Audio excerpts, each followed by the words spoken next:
Sony Alpha 1 and Sony Alpha 9 Focus Error, the complete guide.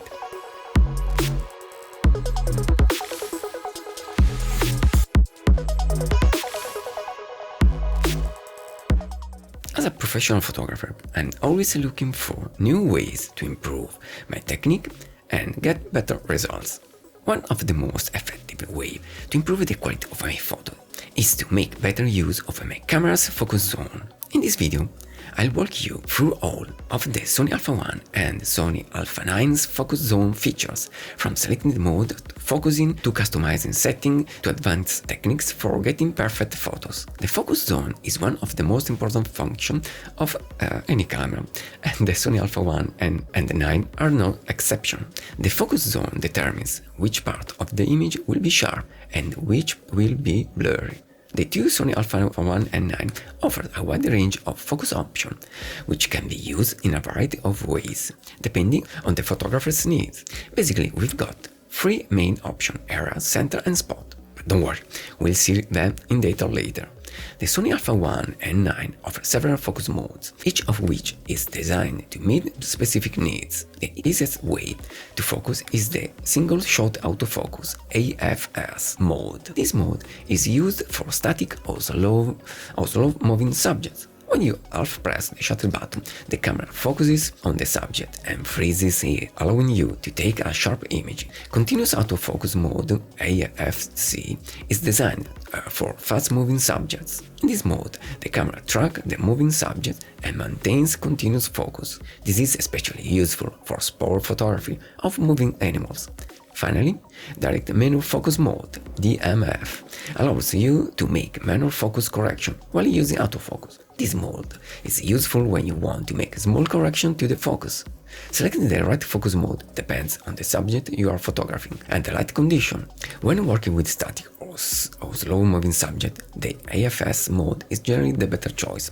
If you are working with a fast-moving subject, the AFC mode is ideal. DMF mode is useful when you want to make a small correction to focus. To select the focus mode on the Sony Alpha 1, you have at least three ways. Number 1, just press the function button and select the desired mode from the menu. Usually the focus mode selection is present in the function menu, unless you have removed from there. Number 2, from the main menu, looking for the specific item. Actually, it's less useful, even though you can always use it, and for every aspect of the camera. Number 3, just use the specific dial. Yes, there's the left dial that allows you to select which focus mode you need. Simple and easy. Of course, I recommend to use it. The Sony Alpha 1 and 9 offer several focus zone options, each of which is designed to meet specific needs. As I said before, basically we've got three main options: area, center, and spot. But let's go in detail. The wide zone focus zone is designed for many purposes, like static subjects, landscape, portraits, architecture, and whatever you want. Once you half press the shutter button, the camera will select the best points in the sensor to get your picture in focus. Usually I use this one only for landscapes and when I'm sure I'll have all in focus. It's pretty like the wide method, but in this case you can select which area to use, moving the area itself with a multiple selector. Also in this case, once you half press the shutter button, the camera will focus in the area selected. This focus option can be really useful for wildlife photography when you use it with the real-time tracking mode, but I'm going to explain it later. Okay, the single point focus zone is the simple mode and it's used for static or slow-moving subject. In this mode, the camera focuses in the center of your scene. Even though I'm not a big fan of to put animal in the center of the frame, I admit that it can be useful in some situations. Mostly for itinerary photo shoots. In situations like that, can be faster using this option because you don't have to set anything. Just look at the viewfinder and shoot, knowing that your focus point is always at the center of the frame. Of course, if you have got enough time, once focused your subject and keeping half pressed the shutter button, you can move the camera on the first, second, third line of the third grid rule. It's like in the center, but you can set which part of the screen to focus, always using the multiple selector. Actually, I don't use it so much, maybe with static subject and when I've got a lot of time for the composition. Like the spot method, this one can use neighboring points to achieve a better focus, or in case the camera can't focus properly with the selected point. so the camera will try to use one or more adjacent points. Finally, the tracking mode includes every mode above, but in this case the camera will follow the subject, a person, an animal, a car, or whatever you select.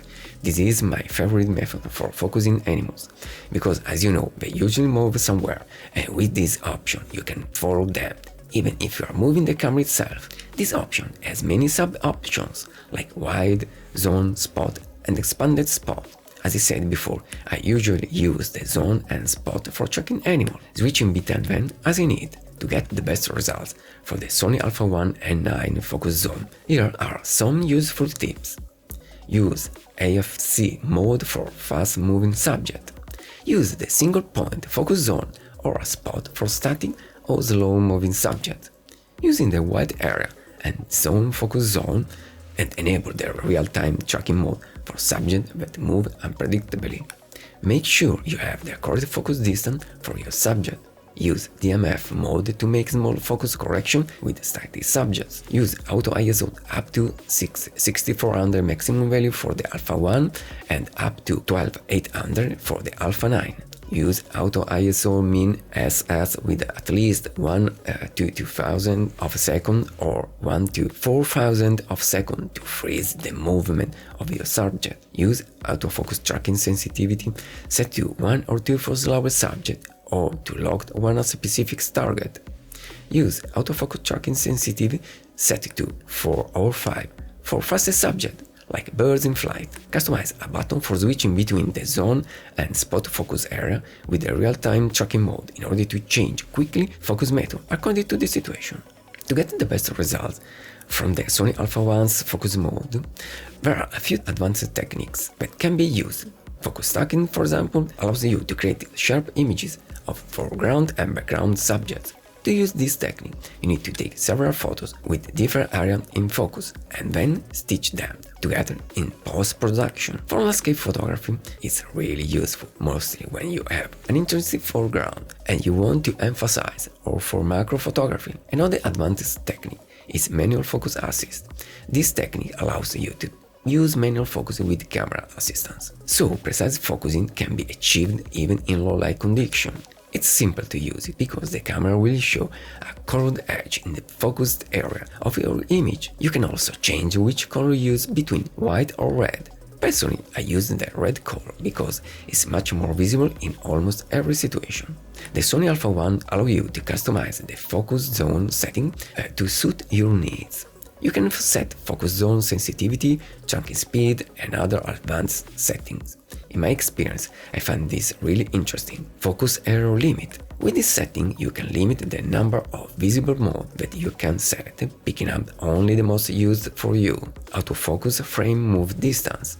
With this option, you can change how much move the focus point when it's set to spot, expanded spot, and so on. AF tracking sensitivity. Select 5 responsive to focus responsively on subjects at different distances. Select 1 locked on to keep the focus on a specific subject when other things are crossing in front of the subject. Priority set in AFS-C, AF release and balanced emphasis. Personally, I prefer to use AF autofocus, so the camera will shoot only when the subject is in focus. In conclusion, the Sony Alpha 1 and Alpha 9 zone focus offers a wide range of options for obtaining high-quality results.